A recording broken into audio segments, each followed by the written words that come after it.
कुछ समय पहले एक गांव में एक पुराना हाउस था जिसका नाम था भूतिया मंजिल। इस हाउस की एक तस्वीर थी जिसमें एक आदमी का चेहरा धुंधला सा नजर आ रहा था, जैसे कि वह बेहोश हो गया हो।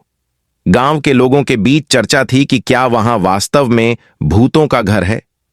एक रात गांव का एक युवक नामे रवि ने दोस्तों के साथ भूतिया मंजिल की तलाश में निकला।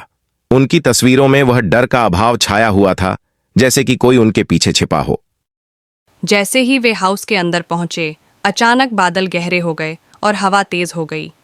रवि की तस्वीर में वह एक पुरानी महिला की तस्वीर थी जो उसे डरावना दिख रही थी, जैसे कि वह कुछ कहने की कोशिश कर रही हो। हाउस के भीतर रवि और उसके दोस्तों को अचानक अनजाने आवाज़ों की सुनाई देने लगी। रवि की तस्वीर में वह एक आदमी के साथ खड़ा था जो कुछ कहने की कोशिश कर रहा था, लेकिन उसकी आवाज़ उलझी हुई थी, जैसे कि कोई उसे रोक रहा हो।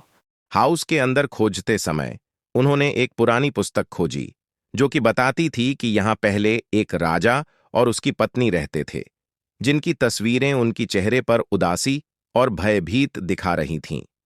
इससे उन्हें अनुभव हुआ कि उन्हें यहाँ से जल्दी निकलना चाहिए। रात के साए में वे भागते हुए हाउस से निकले, लेकिन उनकी तस्वीरों में अभी भी डर का साया था। उन्होंने यह अनुभव किया कि कहानियां और तस्वीरें अक्सर हमें अपने अंदर के भय को समझने की दिशा में जानने का माध्यम बनती हैं।